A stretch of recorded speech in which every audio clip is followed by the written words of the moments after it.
bienvenidos a este tercer día de Maquinitas y Ventana Sur. Tenemos hoy para ustedes un panel llamado Narrativa Interactiva, el arte de contar, moderado por Eurídice. Un aplauso, por favor.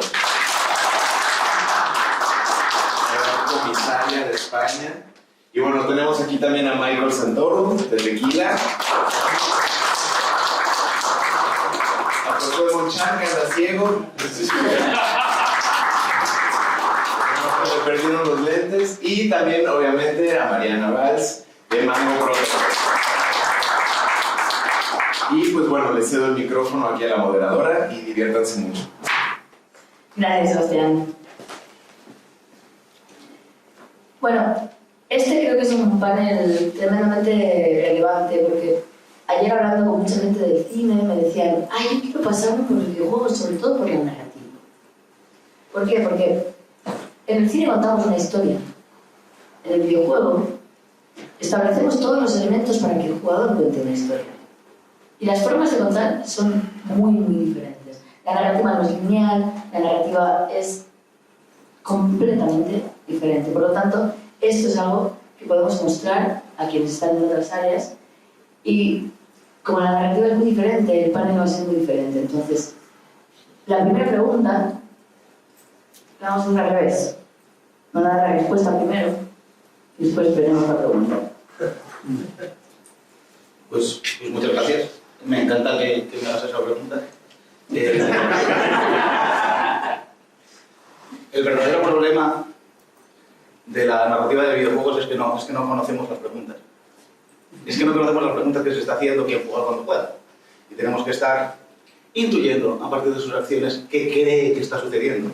Y a partir de ello nosotros le damos una respuesta a lo que ellos vuelven a decir algo, nosotros volvemos a decir algo. Eso es un diálogo de sordos. O sea, igual que yo estoy ciego, en los videojuegos la mayor parte del tiempo estamos sordos. La única narrativa realmente interactiva es la de los juegos de rol presencial. Que yo estoy acá jugando con ustedes y les veo y sé lo que están más o menos lo que están pensando y reacciono en tiempo real. Respuestas que se me ocurren en ese momento. En los videojuegos no podemos hacer eso la mayor parte del tiempo. Son respuestas prefabricadas que nos hemos preparado hace un rato para posibles preguntas inexistentes que a lo mejor se haga alguna vez a alguien. Y entonces nunca acertamos. O casi nunca acertamos, ¿no?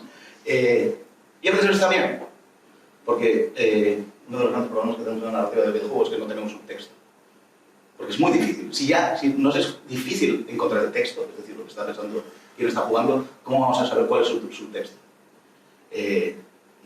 Y esa es una pregunta que yo me haría, pero como yo no hago las preguntas sobre las respuestas, me dejo de hablar. Para mí el principal problema de los videojuegos son los jugadores. Sí, pasa el micrófono. Nosotros como creadores intentamos crear una historia, os damos el mando a vosotros, os damos el control y lo primero que hacéis es intentar hacer cualquier cosa menos lo que nosotros queríamos que hiciera. Entonces, por eso es un problema. Tenemos que empujar al jugador de, vale, tienes que ir por aquí. Tenemos que enseñarle el camino sin decirle que el camino es este. Hay que dejarle cierta libertad para decir, yo soy el que está jugando, yo soy el creador, tú que lo has hecho no eres nadie, o sea, soy yo el que está participando, el que está haciendo las acciones, pero tenemos que luchar contra ellos, lo que dice Monchán, ese subtexto nos falta. ¿Por qué está jugando así? Pues no lo sabemos, no sabemos nada de quién va a jugar ese juego. Entonces no es lo mismo hacer un juego para mí, que ya tengo 50 años, soy padre y tengo un hijo, que para un chico de 18 años. No tiene absolutamente nada que ver. Lo que pueden contarme a mí, lo que se le puede contar a ese chico. Entonces, por eso para mí, el principal problema es el jugador y cómo acercarnos al jugador e intentar contarle aquello que nosotros queremos contar. Pues yo voy a hablar en positivo, no voy a hablar de ningún problema. Porque yo creo que es maravilloso una cosa que nos da miedo de los videojuegos, que es la reinterpretación y la reapropiación de la narrativa que hace el jugador de lo que tú has querido contar. O sea, entiendo digamos, la preocupación de Josué, pero a mí me fascina que yo haya querido contar una cosa y de una manera muy concreta, muy basada en mi propia experiencia, y cómo la gente se identifica y se reapropia de ese contenido, a veces cambiándolo bastante, ¿no? de la idea que yo tenía. Y es una cosa que me parece que es inherente al hecho de que los videojuegos son interactivos. Creo que en el cine y en la literatura eso no se da tanto.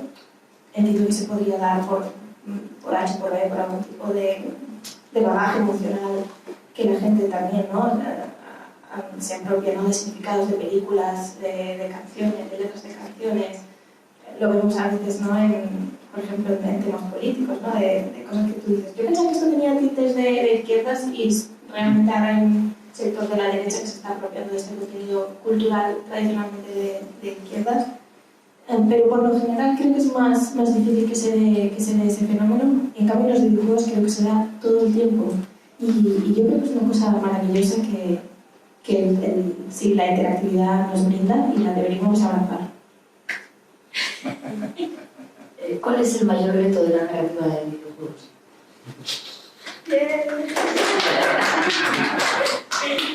Bueno, acá tenéis una larguísima trayectoria y una gran experiencia. Actualmente podemos encontrar que hay estudios específicos de narrativa en videojuegos y la gente se forma para poder hacer esto. Se entendió que es algo necesario.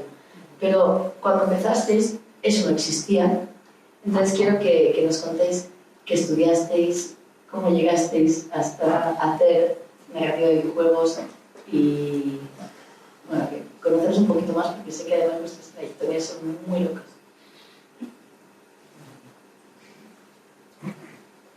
Pues yo estudié Bellas Artes y me especialicé incluso en cosas que ni siquiera tienen que ver con narrativa, en dibujo y pintura, o sea, las artes más clásicas y más básicas. Eso soy yo, como mi nombre oficial, que también es clásico y básico, que es María. ¡Arriba! ¡Arriba, María! Entonces, pues después de terminar la universidad me puse a pensar qué haría, porque estudiar Bellas Artes quizás es una cosa con unas salidas profesionales del mundo, y quise estudiar algo para seguir formándome y me puse a estudiar diseño de moda. Pero a mí me gusta la moda, es muy estilo, o sea, para la mujer. No estoy diciendo que le guste el videojuego, no lo sea. Si para salir del juego para meterme en las casas, spoiler. Pero sí, di un poco de tumbos entre un poco digamos, todo el sector creativo.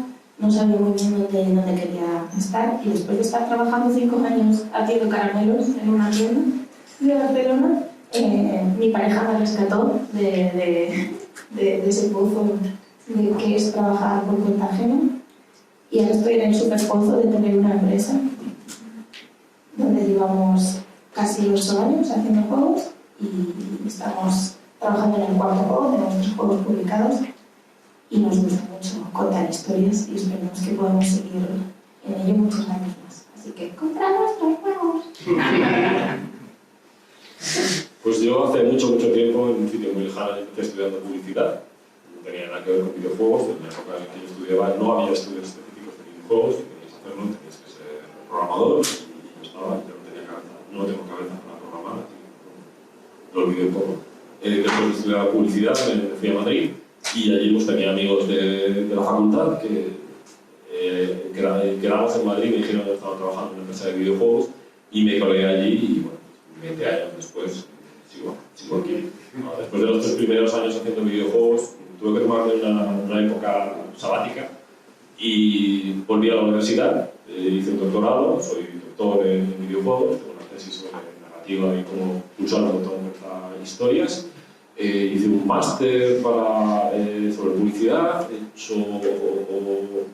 Después de estar 3 años haciendo videojuegos, me metí en un máster para aprender a hacer videojuegos, arte y demás.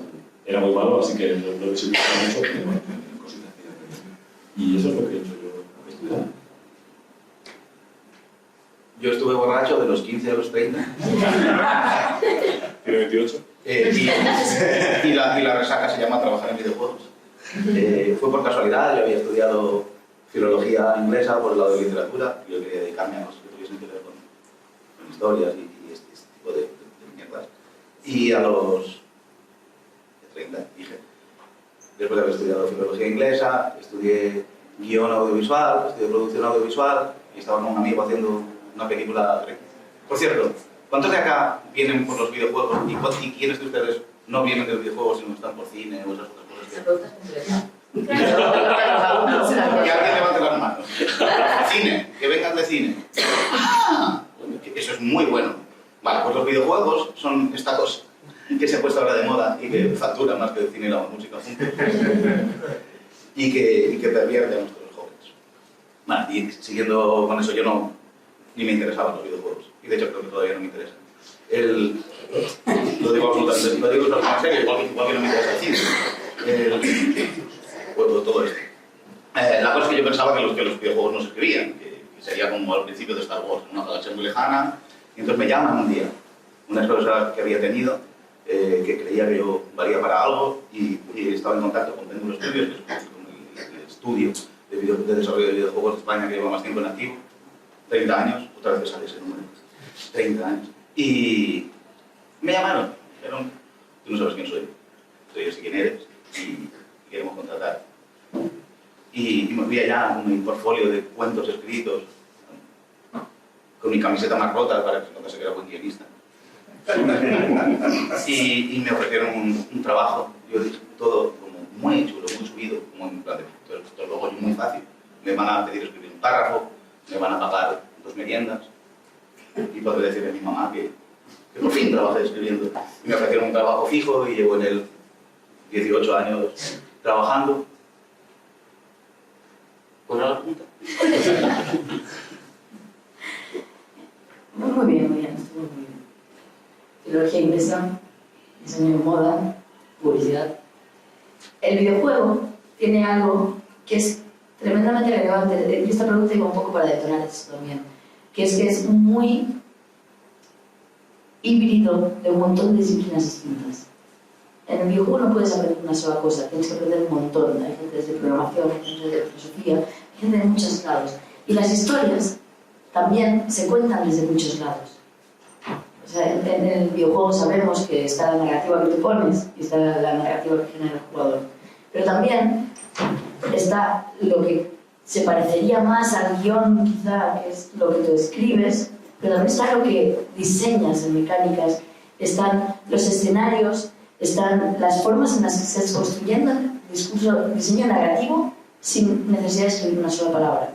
Entonces, me gustaría que me comentarais como estas peculiaridades de los juegos en los que habéis trabajado, de cómo construir la narrativa desde distintos lados. O sea, sé, por ejemplo, que en Péndulo de Blaxa hay un diseño de personajes que tiene más que ver con lo sonoro, ¿no? O sea, por ejemplo, cada personaje está asociado a un instrumento, a una forma, y se está construyendo a través de la música y también la narrativa. Sé que en Grime hay diseño de escenarios que es el propio espacio que te construye también la narrativa y la forma de cruzar, ¿no? Entonces, quiero que nos contéis un poco de qué formas contáis historias que no tienen nada que ver con la idea que pueden tener los compañeros de cine de contar historias.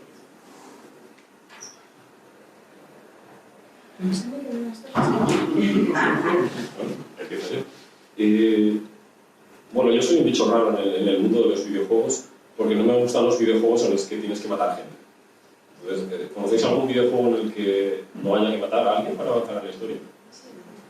Porque la gente que viene de cine, ¿jugáis a videojuegos?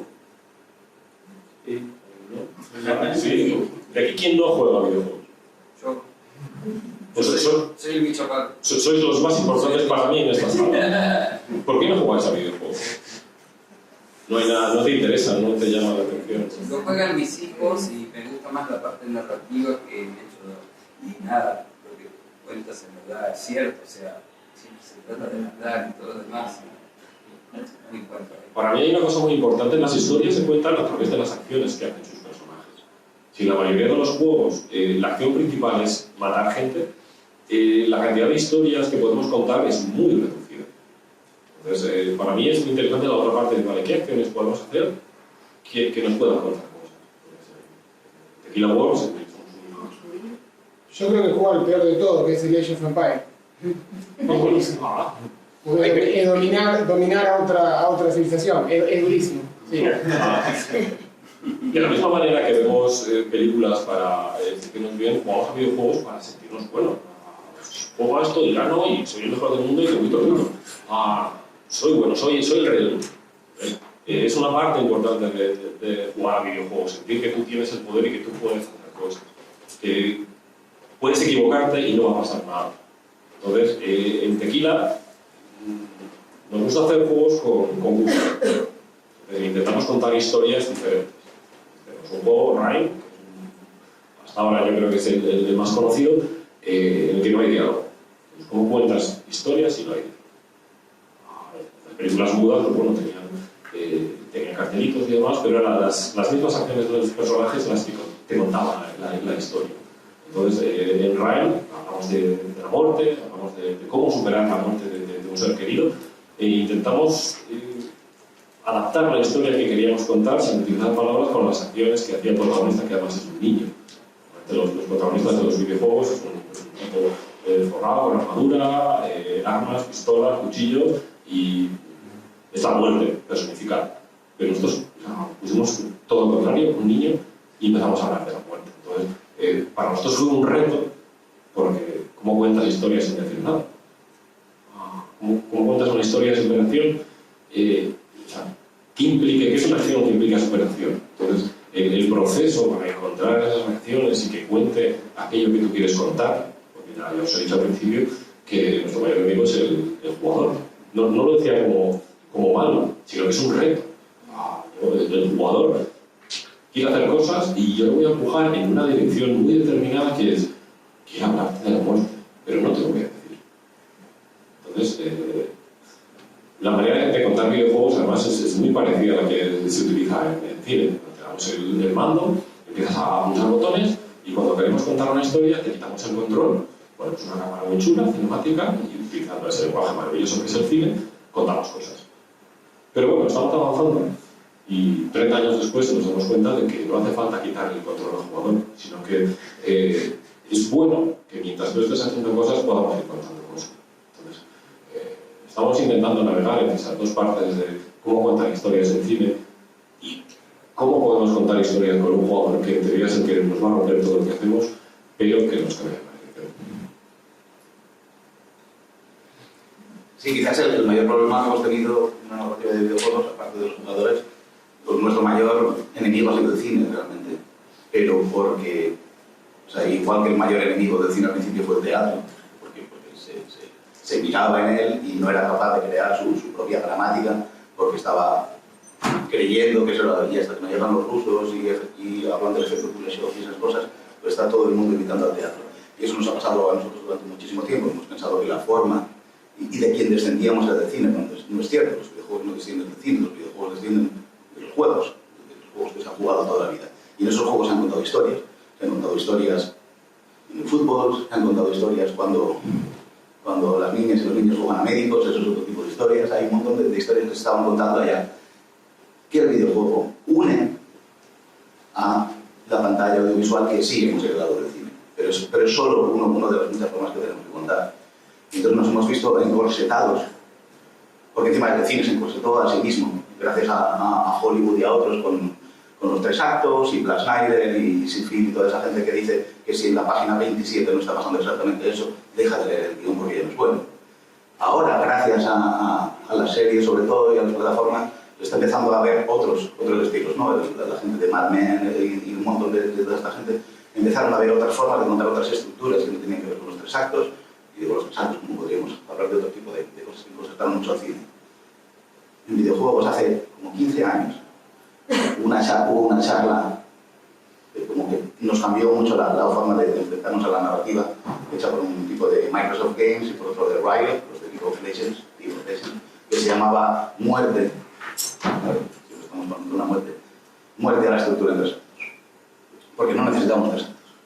Porque para empezar, la mayor parte de la gente que empieza un videojuego no lo acaba, igual que la mayor parte que empieza una serie de televisión tampoco la acaba. Y si estamos todo el rato pensando en que nuestro arco tiene que estar definido a partir del momento climático final, estamos supeditando todo algo que nadie nunca va a ver, o muy poca gente va a ver. Con lo cual, lo que tenemos que hacer a lo mejor es lo que hacen, por ejemplo, también muchas series de televisión, que es crear cosas muchísimo más cerradas y crear tramas verticales, crear tramas horizontales, más tramas verticales y menos horizontales, creer más en los personajes. Cuando a veces tenemos una cosa muy dura, es que en cine, en literatura, en cómic, ¿cuál es el personaje que más nos tenemos que trabajar? Los protagonistas. ¿Cuál es el personaje que menos tenemos que trabajar en un videojuego? protagonistas. ¿Por qué? Porque los va a llenar quien juega. Yo cuando juego, con todo lo que yo soy y con mis acciones, voy a crear a ese personaje. Le podemos poner una parte de nosotros. Si hacemos un juego de Batman, obviamente habrá mucho de Batman. Pero si hacemos un juego de Mario, que muy poco de Mario, que es Mario. O sea, Mario es un cursor con patas que nosotros vamos moviendo y que tiene dos cualidades asociadas, que son, podría ser una.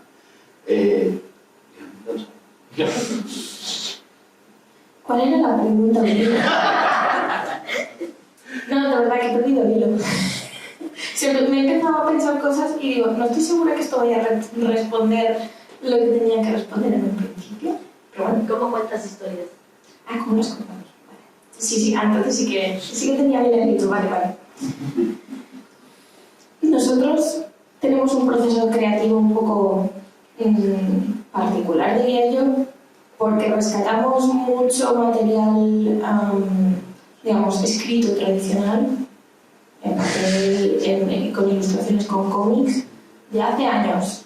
No solemos trabajar específicamente para un juego, sino que elegimos un texto, un cómic que estaba hecho mío, o sea, no de otras personas, porque eso sería quizás común, ¿no?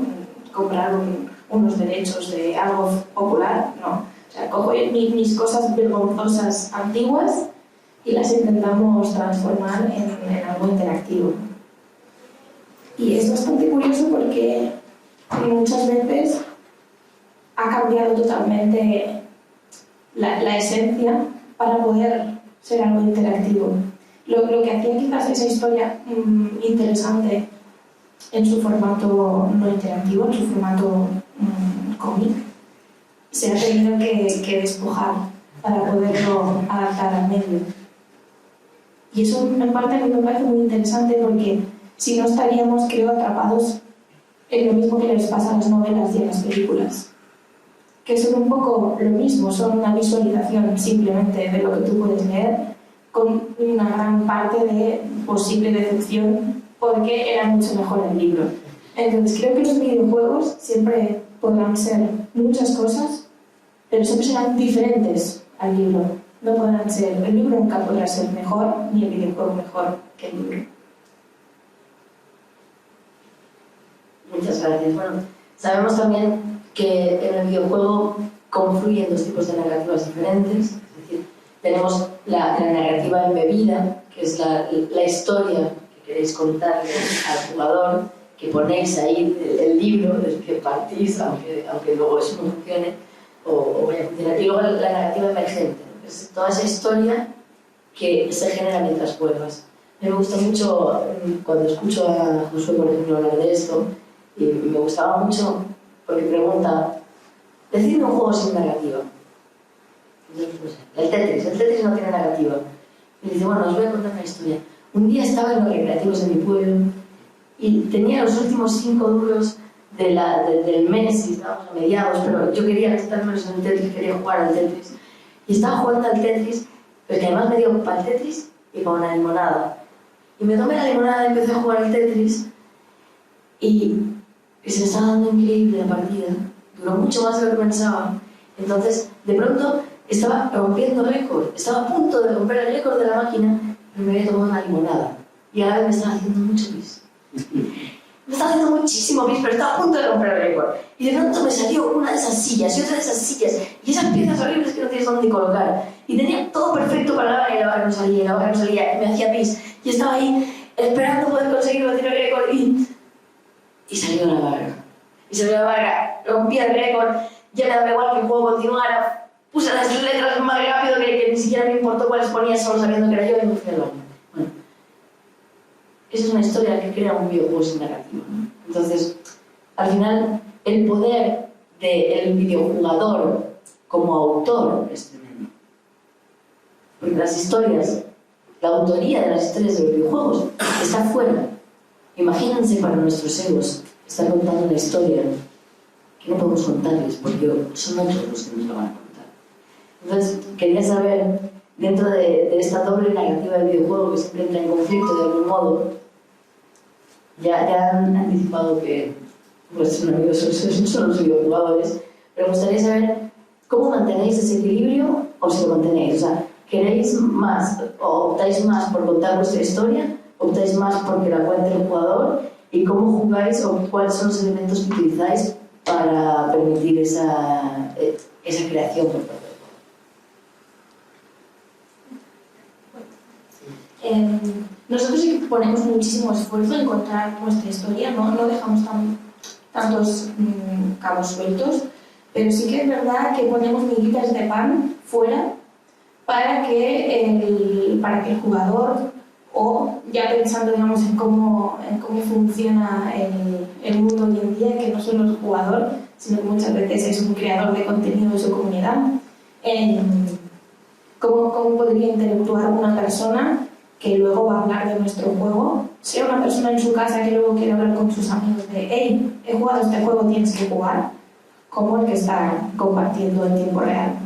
Entonces, sí, nos gusta mucho y creo que es una cosa muy interesante esto, el poner miguitas de pan, cosas a las que la gente se pueda agarrar para construir su propio lore, su propio universo alrededor del juego. Y esa es una de las cosas que nos ha dado. Por ejemplo, nosotros pusimos un personaje secundario que sabíamos que tenía mucho carisma y era divertido, pero no sabíamos hasta qué punto iba a calar en la gente, y ha calado tanto que seguramente haremos un juego de este personaje próximamente, porque tenemos una cantidad de arte de los fans que es abrumador, o sea, casi igual o más que de la protagonista. Entonces, para nosotros es una cosa muy buena y muy importante dejar espacio. Creo que sí, para nosotros es importante contar nuestra historia, lo que queremos contar, pero que sea algo colaborativo, algo que construya y sume. Para nosotros la historia es una de las cosas más importantes del juego. Nos gusta contar historias y la historia es el centro, todo gira alrededor de la historia. Entonces tenemos muy claro qué queremos contar, cómo queremos contarlo, y lo que intentamos buscar es involucrar al jugador. Involucrar para que cuando esté jugando adapte su propia experiencia a eso que estamos nosotros contando. Entonces, nosotros sabemos qué es lo que queremos contar, sumamos la experiencia vital y de juego del jugador, y eso duplica el valor de la historia, porque la historia la haces tuya, porque tú has vivido algo parecido o no, o conoces, entonces de repente estás sumando. Nosotros somos como los pilares y la gente rellena. La gente es muy buena rellenando huecos. Entonces nosotros le damos puntos de apoyo, y en esos puntos de apoyo ellos rellenan con su experiencia propia. Entonces, nuestra historia es importante, pero estamos buscando ese relleno. Es decir, vale, ¿a dónde te va a llevar? A mí me lleva aquí, ¿dónde te va a llevar? O sea, ¿saben ese momento en Los Simpsons cuando el señor Banks no se muere porque tiene demasiados virus entrando en el aeropuerto? Me está pasando eso mismo. Me han dado tantas ideas lo que han dicho ellos que no sé por cuál de las ideas que tengo que empezar. Hay un concepto en videojuegos que es, creo, de los más importantes que tenemos en narrativa, que es el TTP, que son las siglas de Time to Pin, tiempo para pija. Significa, o sea, y más o menos mide el tiempo que puede pasar desde que tú le das a quien está jugando la posibilidad de dibujar una pija y lo hace. Parece una tontería, pero eso tiene mucho que ver con la autoría de lo que hacemos. Conocerán Minecraft, un Lego de construcción. Hay una cosa parecida que ha salido después de Minecraft imitando lo que se llamaba Lego Universe, con el mundo de Lego. Ese es un juego que sale en videojuegos, tenemos una censura interna, que son como los juegos de Hays, por así decirlo, ¿no? En cine, que son pues agencias, a veces estatales o no, que dicen la edad a la que se puede jugar un videojuego. Habrán visto PEGI en Europa, ISBR, todos esos. Entonces tú haces Lego Universe, que está pensado para niños, y lo pones para 4 años, por ejemplo. Y es un juego multijugador, de lo que haga un jugador lo pueden ver todo el mundo que esté en ese servidor. Y tú juras y perjuras cuando firmas un contrato con todas estas agencias que en tu juego no hay viejas, ni una. Pero las hay. Porque de repente los jugadores empiezan a construir arquitecturas con 2 bolitas a los lados y una cosa un poco más alargada en el centro. Y entonces una madre, un padre que están viendo a su hijo jugar a eso, 4 años, juego y está jugando, su personaje se está subiendo una pija enorme, que construyó otra persona que no sabemos quién es. Es un problema muy gordo en cuanto a la autoría. De hecho, eso fue un problema muy gordo para Lego Universe. Contrataron a toda una batería de programadores para que creasen inteligencias artificiales capaces de detectar pijas. Y de verdad es visible, pero es ciertísimo y es durísimo, porque cuando de repente habían conseguido algo capaz de detectar, al fin y al cabo son volúmenes, de repente pues, los jugadores las hacían multiparte. Aquí colocaban un testículo, allá otro, allá colocaban un glande y solo si lo veías desde allá funcionaba, ¿no? Con lo cual seguían estando allá, ¿no? Y luego aparte con los chats in-game y todo esto se lo iban contando. Ocasionó muchísimos problemas de presupuesto, ocasionó problemas con las agencias que rigen todo esto. ¿Por qué? Porque le hemos dado a los jugadores la capacidad de hacer cosas. Y en ese momento hemos perdido autoría. Y ya pueden hacer lo que quieran. Conocen Red Dead Redemption, el videojuego del oeste que imita todo este tipo de narrativas. Con muchísima libertad. Lo hicieron una gente muy de izquierdas, que dijeron, vamos a meter a las suffragettes. Vamos a meter que pueda haber en el juego, así reivindicamos, ¿no? Como todo ese movimiento. Pues está Internet lleno de gente, quizás no tan de izquierdas, que se dedica a matarlas. Y entonces algo que habíamos metido en nuestro juego con un significado muy preciso, con una intención, con lo que John os diría el want, nuestro want ahí era hablar de algo de lo que no se ha hablado prácticamente en videojuegos, porque el videojuego, como todos sabemos, ha sido y es muy patriarcal. Metemos eso allá y ¿qué hacen los jugadores? Lo convierten en lo contrario de lo que nosotros queríamos. Es un problema muy gordo, porque nosotros no estamos generando narrativas cerradas, sino todas son abiertas, pero estas son aún más abiertas, ¿no? O sea, en cine cedemos a quien está viendo la facultad de interpretar lo que está viendo, y a partir de ahí pueden ir la facultad de anticipar todo el rato, y todo lo que estamos jugando con esa anticipación. Pero el videojuego no solo está esa anticipación, sino que pueden cambiar los contenidos, los acontecimientos de lo que está haciendo, y eso puede ir en contra de lo que nosotros queremos. Entonces, ¿cuánto cerramos la autoría? O sea, ¿cuánto nos quedamos y cuánto no? Quizás esa es una de las primeras preguntas que nos hacemos cuando estamos en un videojuego. ¿Qué tanto por ciento de mi personaje va a poder modificar quién está jugando y qué tanto por ciento se lo voy a dar cerrado? Pero no, si estamos haciendo un videojuego de Batman, no se podrá. Y si ponemos una conversación en la que alguien puede decir algo, en el que Batman tiene que expresarse, las 4 respuestas que le vamos a dar a los jugadores serán pero si hemos creado un personaje completamente nuevo que incluso a lo mejor, como en Ryan, ni siquiera se expresa, o sea, ni siquiera tiene palabras, ahí estamos cediendo muchísimo más, ¿no? Y a partir de cómo se mueve, a partir de los jugadores pueden ir imaginando cosas, pero eso no quiere decir que vayan a imaginar lo mismo que nosotros hemos querido. Y lo peor de todo es que no vamos a conocer el subtexto, es decir, por qué hacen las cosas en muchos casos, ¿no? Hubo una serie de videojuegos basado en los cómics de Walking Dead, que también se hizo la serie de televisión. Los videojuegos son muchísimo mejores que la serie de televisión, o sea, para empezar porque tomaron muchísimos riesgos, o sea, el protagonista es afroamericano, con lo cual ya estamos yendo muy lejos. Se hicieron experimentos de por qué la gente de repente es un videojuego con muchos dilemas morales, la decisión de esos, pues, salvas a este o salvas al otro. Entonces, ¿por qué en determinado momento que había un hombre que estaba a punto de morirse, unos querían salvarlo, los otros no, porque se convertiría en zombie, estaba un tipo que tenía ya a su familia y quería matar al otro tipo para que no matase a nadie, pero también estaba la hija del tipo que quería salvarlo, pues, su padre. Entonces preguntaron, o sea, a la gente que iba jugando por qué tomaban sus decisiones y pues, había un tipo que había decidido matar al otro y le preguntaron por qué. Y dijo, porque me parecía que era lo más conveniente en una narrativa de zombies, en una historia de zombies. Y en los videojuegos nos dicen que somos el protagonista, y no es cierto. A veces somos el protagonista, pero a veces somos los narradores. Y esta persona decidió ser narradora, salirse del personaje, de lo que le convenía al personaje protagonista, y contar una historia de zombies.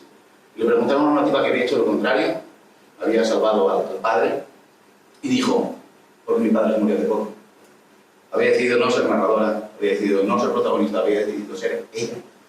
Y no tenemos nosotros aquí, nadie puede saber, puede anticipar qué es lo que mueve esa acción. Y no sé más. No necesitas saber más. Pues, sí, me gusta mucho de ese juego porque además la segunda parte, spoiler enorme, tal vez soy yo que no lo jugué, pero la segunda parte eres la niña que cuidabas en la primera. O sea, en la primera eres un señor que cuida a una niña y en la segunda eres la niña. Y es muy bonito porque a veces es como que siguieras siendo él, porque estás jugando con ella como si no fueras ella, sino como si fueras el protagonista de la temporada, de la primera temporada, que sigue cuidando de ella de alguna forma, ¿no? Y está esa misterio. O sea, es muy importante dónde nos situamos al jugar, y creo que has dado con una gran clave, ¿no? Porque al jugar te puedes situar en muchos sitios diferentes. Pero además al jugar estamos haciendo algo mucho más importante también, porque todos sabemos que los productos culturales tienen una influencia en generar universos simbólicos que pueden perpetuar estereotipos, pueden transformar la realidad. O sea, una narrativa puede ser tremendamente poderosa al nivel de cambiar la realidad de quienes la están jugando. Entonces, yo quería saber si sois conscientes del poder que tienen vuestras historias, si sois conscientes de la carga política que tienen vuestras historias, porque muchas veces se habla de, bueno, mi videojuego es como muy neutro, no tiene un mensaje político, pero el código es política. Entonces, queramos o no, siempre estamos mandando un mensaje. Me acuerdo que hace poco Alberto Oliván de Ficciorama, que no está aquí, pero sería también un gran representante de la narrativa, decía, hablaba de SimCity, que es un videojuego de gestión de ciudades. Es urbanismo, ya está, gestión de una ciudad. La mejor partida de ese videojuego, quien logró entender qué es lo que querían los desarrolladores, hizo una ciudad sin ningún servicio público, con una contaminación tremenda, sin espacios verdes, solo con edificios hipermasificados. Y eso fue la ciudad que más duró.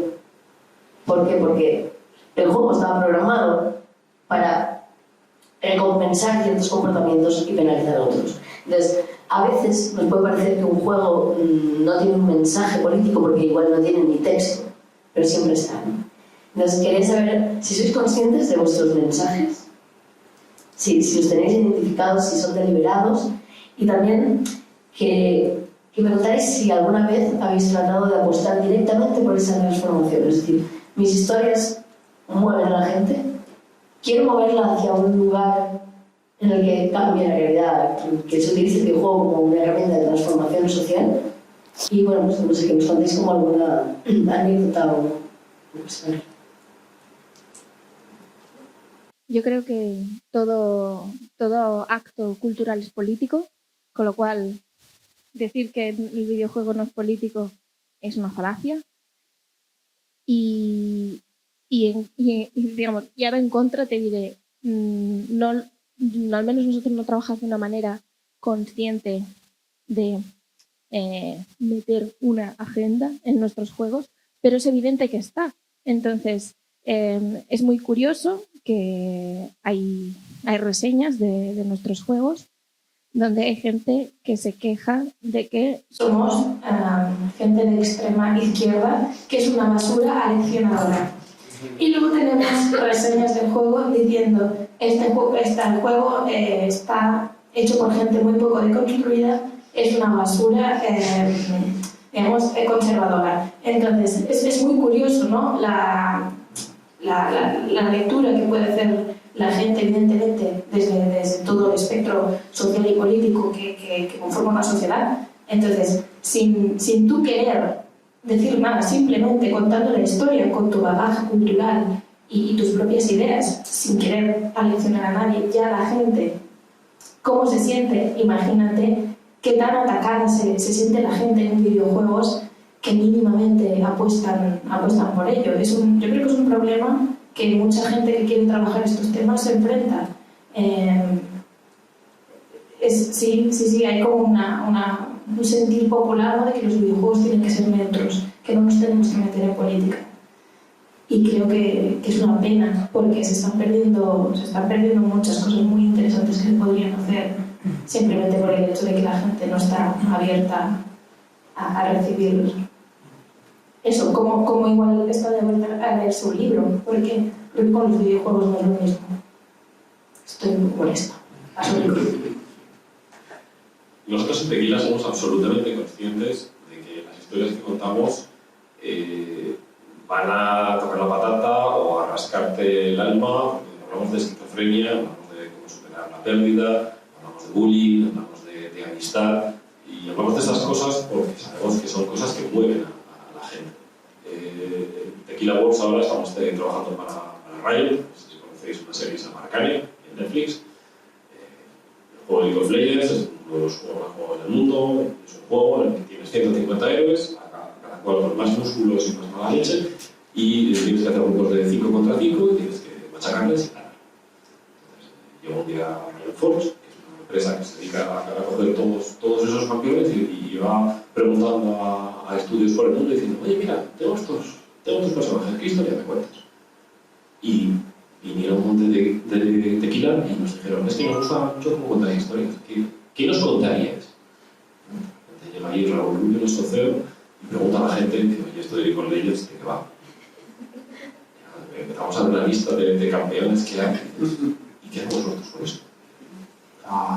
Pero de repente hay uno que es un niño pequeño que tiene un gorro en naranja y un majo que le gusta tirar bolas de nieve, que es un mejor amigo, es un Jedi de 4 brazos, que es como 4 metros de alto, y nos cuesta. Este es nuestro personaje. Y os vamos a contar una historia de amistad. Entonces imaginaros, a Raúl Rubio le dice, mira, vamos a contar una historia de amistad en el Freljord con tipos que se lanzan bolas de nieve en vuestro juego, que lo único que tenéis que hacer es pegar hostias para acabar más grande. ¿Por qué? Porque sabíamos que no sabemos contar historias de otra manera. Y no nos interesa. O sea, podríamos hacerlo.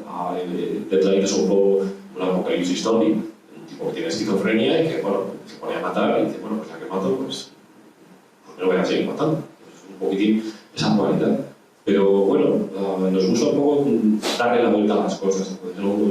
Tener la posibilidad de un juego de League of Legends, de hablar de la amistad, para nosotros es un reto. Y lo curioso es que la gente está emocionada con el juego. Normalmente los retrasos de los videojuegos los fans se lo toman muy mal. Los seguidores de League of Legends tienen fama de bastante tóxicos. Entonces cuando hace un mes dijeron, bueno, lo retrasamos y en vez de salir en 2022 salimos en 2023, todo el mundo dijo, bueno, guay, así saldrá mejor. Y fue como, ostras, esto no funciona así. Pero bueno, sabemos cuál es nuestro punto fuerte y hablar de esas cosas que nos gustan, cosas que no son normales y bueno, ahí vamos.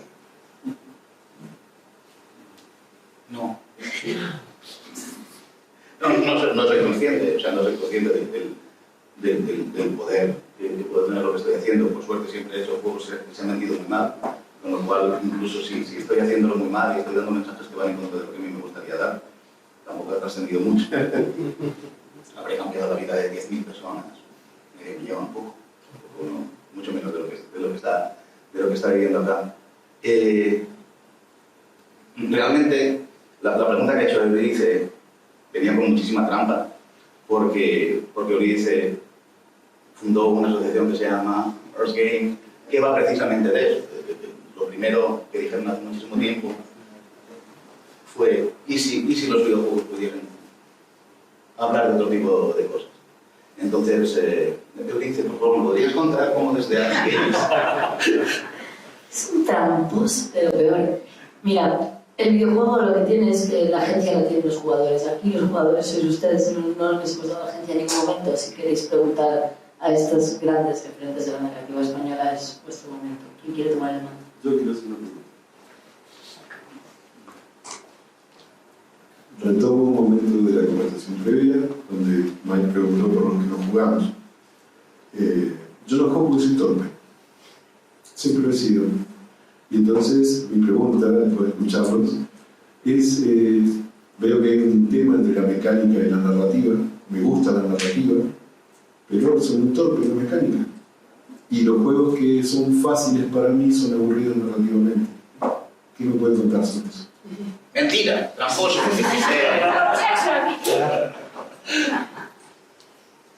Por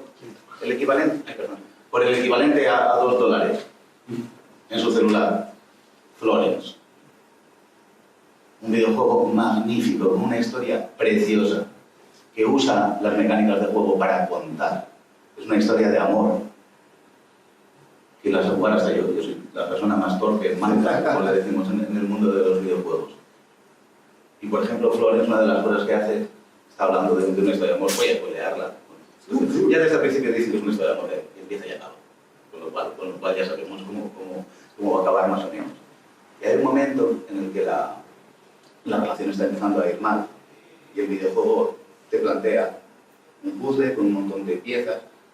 La imagen completa es de Florence, que es la protagonista, y su chico, abrazados. Muchas piezas desordenadas. Tú tienes que ordenarlas para crear el cuadro. Pero conforme tú mueves esta de acá y la pones acá, arrastrándola con tu dedo, las demás se van moviendo solas y se van separando. Entonces está haciendo una metáfora jugable a partir de las mecánicas de juego. Y como así hay cada vez más juegos que son muy fáciles de jugar, que no tienen no requieren habilidad, por así decirlo, sino requieren simplemente del compromiso que tú, como jugador, adquieras con el significado de lo que está sucediendo. Y que a partir de entender las mecánicas, de entender si yo hago esto, pasa esto, entiendes qué es lo que te están queriendo decir y la visión del mundo que tiene esa gente. Así que, no, eso es trampa, lo que no, yo soy muy manco. Porque yo lo hago mucho, hay unos jugadores de juego por ser muy torpe. Pero hay muchísimos, cada vez más. Bueno, lo digo. Gracias. Yo soy muy mal jugando. No puedo jugar a juegos de plataforma, es imposible, no puedo. Y en la mayoría de los juegos es muy fácil, y si tuvieran una opción de cuando lleva a lo del malo, saca la pistola y él se pega un tiro, lo pondría. Porque a mí me gusta jugar por la historia, pero te obligan a jugar. Entonces, eso es un hándicap muy grande. Y los que no jugáis probablemente es por eso, porque te obligan a hacer cosas y es que no soy bueno. Entonces, yo os voy a hablar de un juego que se llama Unpacking, que es un juego en el que tienes que sacar cosas de cajas. Es un juego de mudanzas. Entonces, te va contando la historia de una chica y entonces pone 1997, mi primera habitación. Entonces, estás en la habitación, tienes 3 cajas, abres la caja y vas sacando sus cositas. Las tienes que ir colocando en la habitación. Da igual dónde las pongas. Es tu habitación y las puedes poner donde quieras. Y entonces, a lo largo del tiempo, vas haciendo diferentes mudanzas. Se va a la universidad, su primera habitación compartida, se va a ver con su pareja, y entonces a lo largo del tiempo te van enseñando la vida de esa persona con las cosas que que lleva de casa a casa. Entonces ves que hay cosas que se mantienen, que tienen un peluche de cuando era pequeña, que aparecen en todas las mudanzas y está ahí encima de la cama, y siempre pones encima de la cama porque los peluches de cuando era pequeño van encima de la cama. Pero te va contando una historia alucinante y lo único que estás haciendo es sacar cosas de casa, de casa. Entonces, no puedes fallar. Lo único que las cosas del baño tienen que ir del baño. Pero vamos, lo único que te pide. Tiene que tener un poco de lógica. Lo que pasa es que te ponen una Nintendo 64 y la gente de ahora no sabe que es una Nintendo 64. Entonces la ponen en la cocina y dicen, no, aquí no es. Es que no sé qué es. Pero bueno, es lo único que puede ser complicado. Pero para mí es un juego maravilloso de gente que no juega de mudanzas. Bueno, y ya poco más puedo añadir de lo que habéis añadido vosotros, pero yo creo que sí que es verdad que hay un poco de desconocimiento de la gente que no está metida en los videojuegos, de todas las iniciativas y todos los juegos que se están haciendo ahora con mecánicas no violentas, no bélicas, muchos juegos de puzzles que combinan, digamos, la narrativa, no solo rompecabezas, una serie de sudokus. No, hay videojuegos para móvil, hay bastantes juegos. Por ejemplo, el Entiérrame mi amor es un videojuego que va del conflicto bélico desde un punto de vista de primera persona. Entonces, tú encarnas a una chica que tiene que huir de la guerra y su pareja se queda en el país. Entonces, tu móvil es la partida que estás jugando de cómo te mandas mensajes, la diferencia horaria es real. Tú escribes el mensaje, tu pareja te va a contestar a unas horas. Entiérrame mi amor.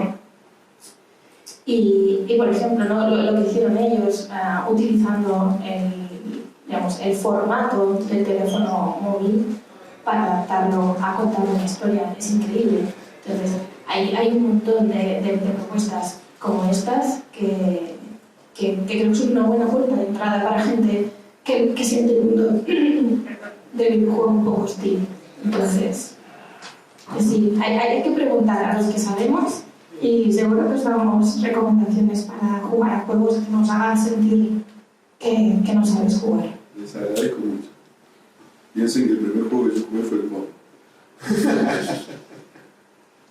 En algún momento haremos una exposición que se llame 50 sobre ese Pong. Es uno de los videojuegos más reinterpretados, apropiados y generados desde el mundo tanto artístico como de negociación. Ay, por cierto, dijimos ayer que vamos a poner una versión muy rara de Pong que habla sobre narrativa de videojuegos en el show. Hablamos de ello. No, estará para verlo. Es una versión que hicimos con Eurídice y Osgame de Pong, que es en realidad una charla jugable en la que estamos jugando a Pong y a la vez hay un pesado que te está hablando de la narrativa de videojuegos por encima, y mientras vas jugando van cambiando los recursos gráficos del juego y se va transformando en la crisis de los refugiados sirios en Europa.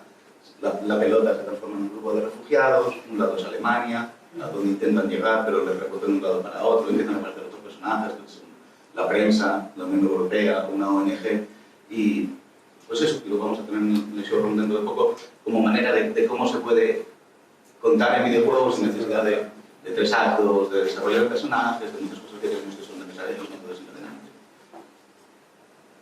Además, es una conferencia de José Luis brillante sobre narrativa en videojuegos y seguramente solo lo puedes jugar hoy acá porque no lo vamos a publicar. Sí, algún día conseguiremos. Entonces va a ser exclusivo, único y para ustedes durante este evento. Van a jugar a la versión mala, que está hecha en Construct, y dentro de un tiempo conseguiremos publicarla, que sé lo que está diciendo, pero ella sí confía también como yo, pero lo haremos en Godot, en motor argentino. Porque hay algo también muy importante, que las historias no solo cuentan las historias que contamos, sino la forma en la que producimos las historias también cuenta algo. Y en videojuegos trabajar con software libre en Argentina cuenta mucho más que si estamos utilizando el Unity. ¿Más preguntas? Pues maravilloso, porque son 57, entonces podemos tener 3 minutos en lo que es pasar al siguiente evento. Muchísimas gracias por vuestra presencia. Muchísimas gracias.